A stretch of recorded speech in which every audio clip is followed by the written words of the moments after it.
In terms of the structure of the webinar, I'll begin by providing an overview of Moorepay for those of you who aren't familiar with the organisation. I'll then introduce our host for today, Michelle Hobson, and after the main body of the session, we'll come to the Q&A period. Firstly, I'd like to introduce Moorepay as a business, as I'm conscious that not everyone on the webinar is a customer of ours. We're a payroll and HR solutions business. We were established over 50 years ago and have 10,000 customers across a range of industries.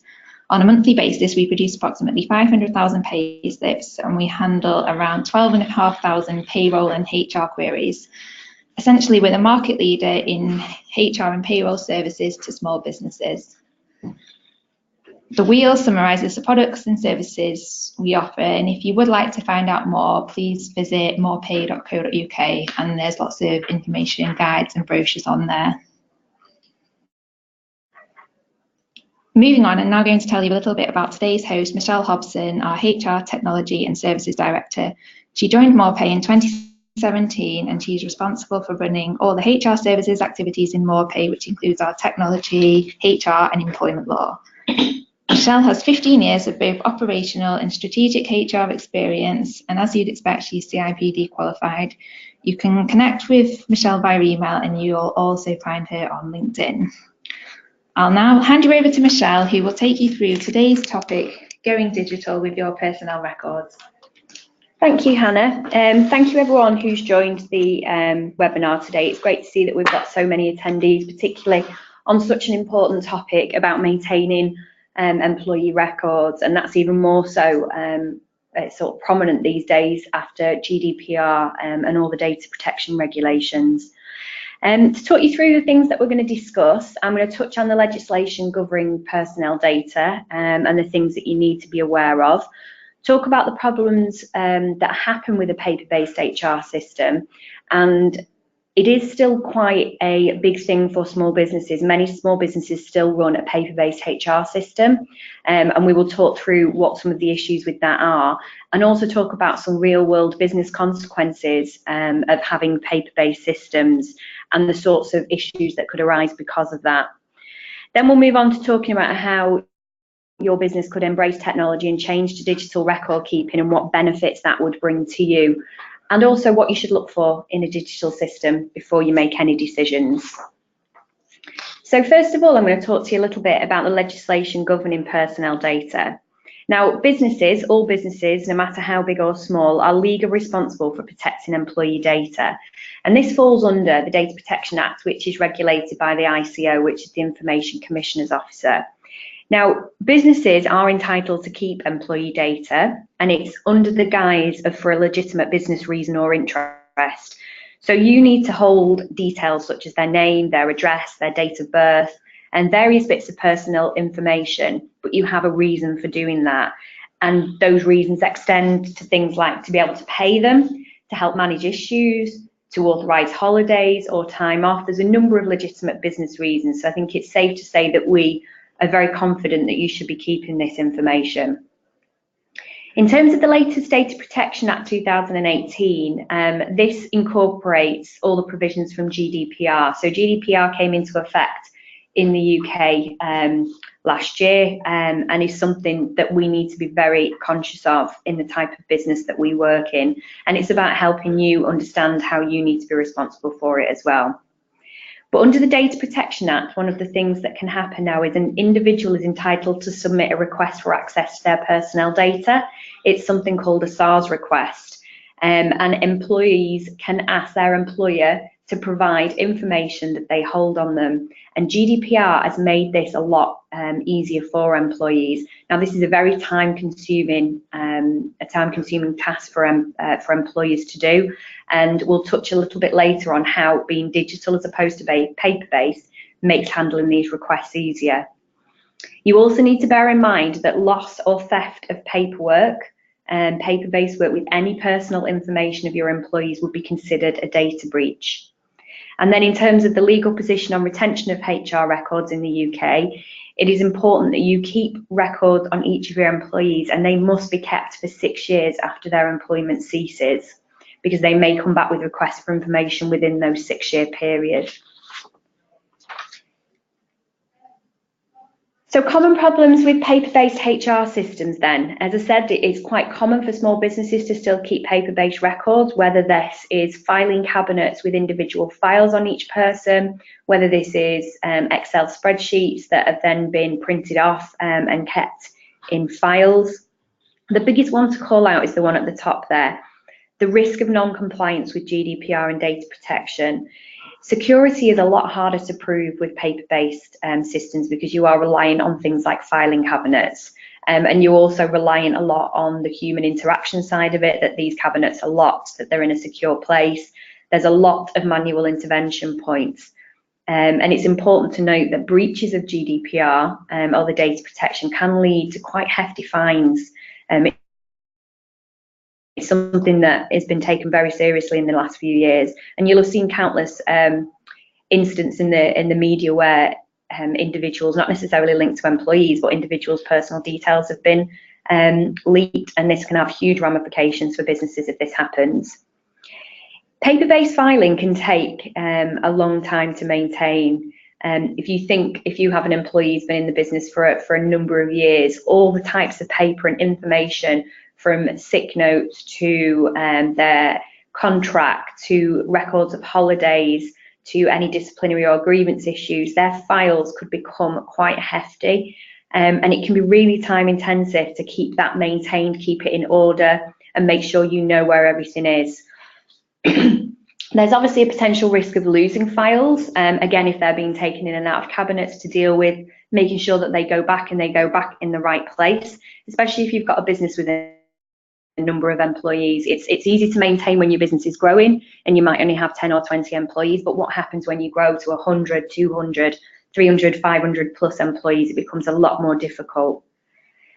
Disasters such as fire, flood could destroy paper-based records, and if there isn't a backup anywhere, that causes a real serious problems for businesses, and we'll talk a little bit more about some real life examples of that shortly. I think I've already touched on this, but in terms of indexing, paper records are often stored by one index, whether that's alphabetical, by length of service, and it can often mean that it's very time consuming to locate files. Taking them in and out of cabinets or wherever they are stored, there's a risk of sensitive data being left out on desks for people to see, even in a very short space of time whilst you were looking at it. If you moved away from your desk to get something else, that file could become viewable to somebody else. Sometimes your files are only accessed in one location because you want to keep them all together, and then you're thinking about space and cost. And space in offices nowadays is a premium.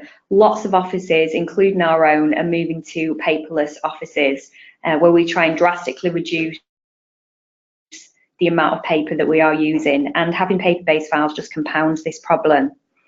And going back to the subject access request, which I talked about earlier, responding to a SARS request with a paper-based file is very complex and time-consuming. You would hope that it is all in one place, but often you will find that there are bits in one place and bits in another. And to make sure that you've gone through, got all those paper-based records, taken them out, photocopied them, put them back, is a huge time-consuming act to do.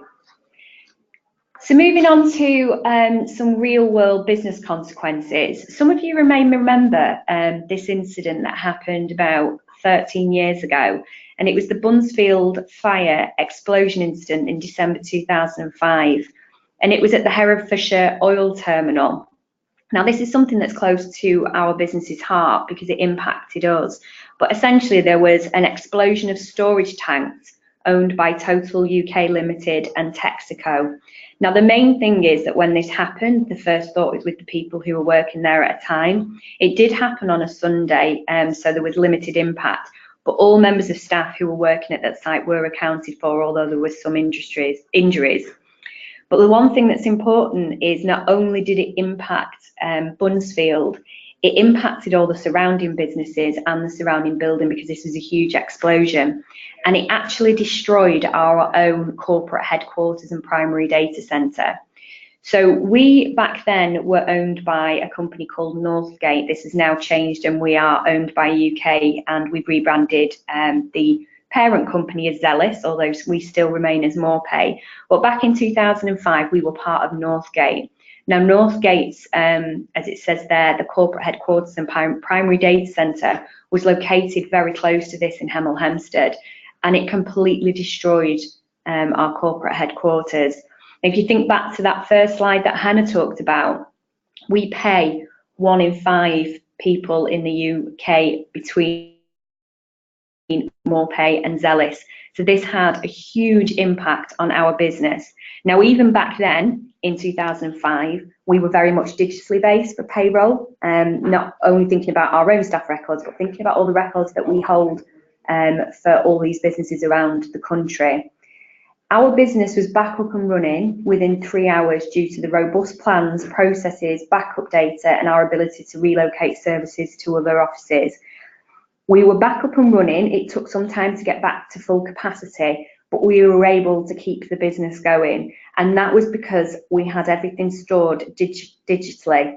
We were able to invoke our disaster recovery BCP plans, and all our data was backed up, and we were able to get that back. And this shows the resilience of using software as opposed to paper-based systems when you're in a situation like this. This is the absolute extreme situation that you would find yourself in. But as the people who work in our company know, it's something that can really happen, and it's important to call out these things. Another issue and incident that I'd like to bring to your attention is where Norfolk County Council were actually fined £60,000 by the ICO. And this was for quite what would seem on the front of it a very simple mistake. They sent some old filing cabinets to a second-hand shop to be resold as in charity, which is a good thing to do. But those files hadn't been checked, and there was some information, some very sensitive information about children that were left, with personal details about those children were left in the filing cabinet. And there's a quote here from the head of enforcement at ICO that says, "For no good reason, Norfolk County Council appear to have overlooked the need to ensure that it had robust measures in place to protect this information. It should have had a clear written procedure in place, which made it clear that any storage items removed from the office and contained personal data were thoroughly checked before disposal." And it's something that could be a very, very simple mistake to make. Now, an example in our own business, we've recently moved offices, and one of the final things that happened before we left the office is that after everything had been checked, we sent another team in to make sure that they went through every desk, behind every drawer, to make sure that no information from our customers had been left behind. And it's very important to do that. But the risk that we have is a lot more minimal because we avoid paper-based wherever we can.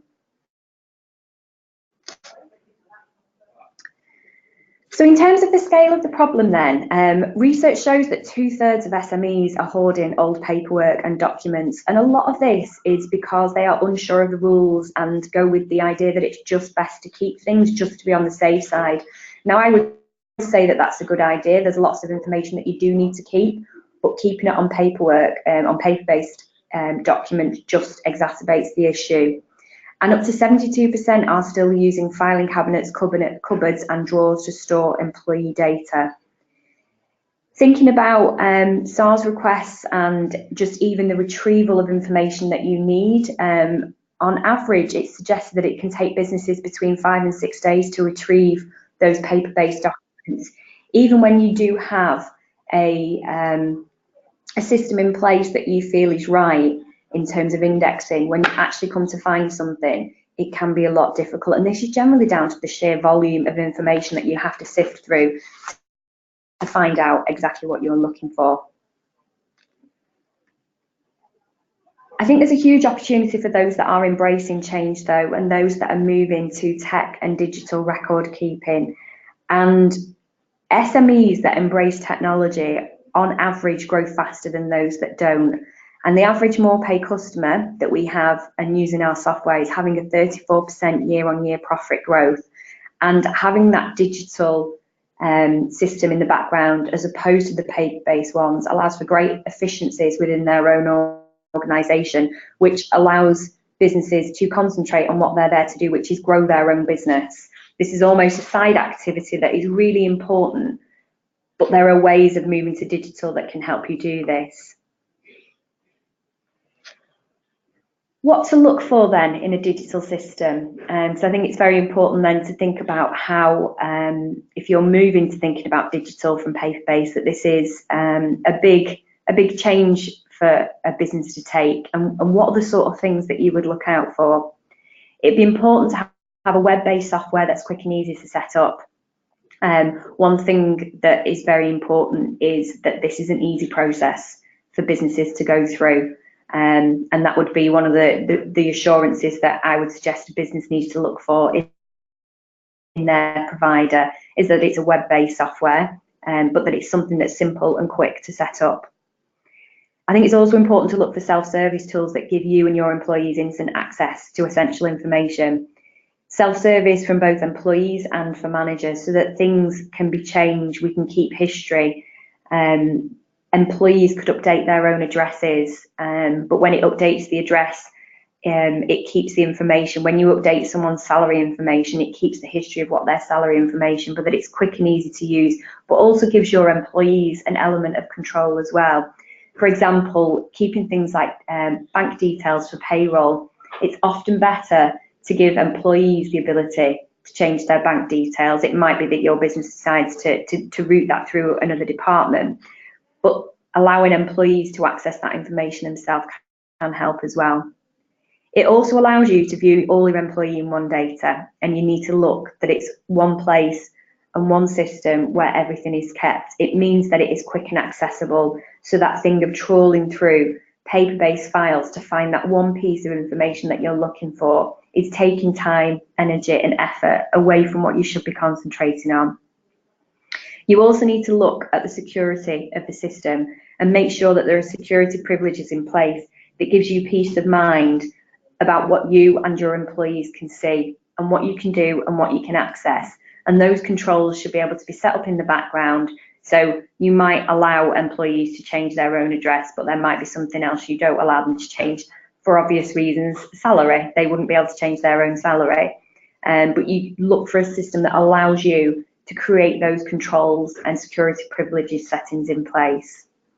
You need to make sure that it is data protection compliant and that the system that you're choosing has all the right setup and security to allow you to be confident that you can prove in a potential data protection breach that you have done everything you can.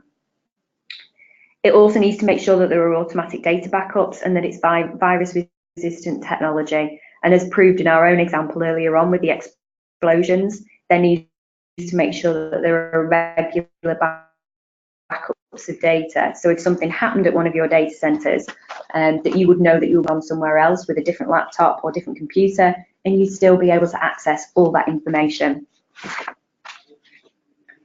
So in terms of best practice then around data security, this is just some things around Moorepay and how we do things. All data is stored in a UK purpose-built data centre which is operated by IBM with the latest virus-resistant technology. And it's very important to call out where we have those data centres that they are purpose-built to the highest standards. There are daily backups performed for all our information, and this is housed in a second disaster recovery centre. So we have very stringent BCP business continuity plans and disaster recovery plans that are in place, and that certainly helped us during the disaster of 2005. We have certificates around HTTPS protocol, and we have very robust and tested continuity and disaster recovery plans. We have very detailed security audits that we undertake to make sure that we are compliant in every area. And with regards to GDPR, since its introduction and as well before protection was also a very important piece of our jigsaw, and we have a working group that regularly assesses the impacts and ramifications of the latest data protection legislation. And again, when you're thinking about moving to software and moving to a digital system, it's important that you consider all these points with the provider that you choose and make sure that you are confident that they have all that information in place.